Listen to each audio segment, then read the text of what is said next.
Hi friends, எல்லாரும் science exam ரொம்ப நல்லா எழுதிருப்பீங்க நம்புறேன். 7 மார்க் அண்ட் 4 மார்க் அண்ட் 2 மார்க்லாம் ரொம்ப ஈஸியாக இருந்தது அப்படின்னு சொல்லியிருந்தாங்க. ஆனால் நம்ம கொஸ்டினில் ஒரு சின்ன ஒரு மிஸ்டேக் இருக்குது. அதனால் கிரேஸ் மார்க் வேணும் அப்படிங்கிறத ஆசிரியர் சங்கங்கள் என்ன செஞ்சுருக்காங்க அப்படின்னா கோரிக்கையை விடுத்திருக்காங்க. அது என்ன, அப்போ நம்ம கிரேஸ் மார்க் கிடைக்குமா அப்படிங்கிறது கொண்டாட வீடியோ தான் இது. ஒன்வேர்டில் ஃபஸ்ட்டு ஒன்வேர்டே என்ன சொல்லியிருந்தாங்க அப்படின்னா கொஞ்சம் தப்பு. அதாவது 1 கிலோகிராம் எடைன்னு வரும், இவங்க விசைன்னு கொடுத்துருக்காங்க. அப்போ இதுக்கு கிரேஸ் மார்க் வருமா அப்படிங்கிற மாதிரி ஸ்டூடெண்ட்ஸ் வந்து கேட்டிருந்தாங்க. ஒன்வேர்டு கிரேஸ் மாறதுக்கு உண்டான வாய்ப்பு ரொம்ப கம்மி தான். ஏன்னா விஷய எடை ரெண்டுமே என்னதான் அப்படின்னா ஒன்று தான். ஸோ ஒன்வேர்டுக்கு உங்களுக்கு கிரேஸ் மார்க் வர்றதுக்கு உண்டான வாய்ப்பு இல்லை.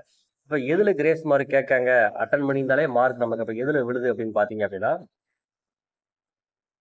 உங்களுக்கு ஒன்வேர்ட்ஸ் எல்லாருமே ஆன்சருக்கு தெரியும். இருந்தாலும் தெரியாட்டா ஒன் டைம் என்ன அப்படின்னா பார்த்துக்கோங்க.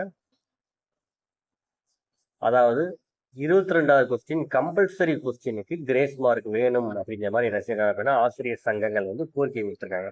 எதனால அப்படின்னு பார்த்தீங்க அப்படின்னா உங்களுக்கு இங்கிலீஷ் மீடியம் கொஸ்டின்ல பார்த்தீங்க அப்படின்னா மீத்தேனுக்கு CH4 அப்படின்னு கொடுத்துருப்பாங்க, சரிங்களா?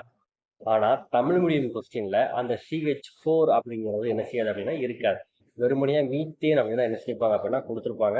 ஸோ இதனால மாணவர்கள் வந்து ஆன்சர் பண்றது கொஞ்சம் சிரமப்படுவாங்க. ஸோ அந்த காரணத்துக்காக இந்த 22 கொஸ்டின் கிரேஸ் மார்க் வேணும்னு சொல்லி ஆசிரியர் சங்கங்கள் என்ன செஞ்சிருக்காங்க அப்படின்னா கோரிக்கை கொடுத்துருக்காங்க. ஸோ நமக்கு மேக்சிமம் 22வது கொஸ்டின் அட்டன் பண்ணி இருந்தாலே நமக்கு கிரேஸ் மார்க் உண்டான வாய்ப்பு ரொம்ப இருக்கு. ஸோ 2 மார்க் கன்ஃபார்மாக வரதுக்கு உண்டான வாய்ப்பு அதிகம்.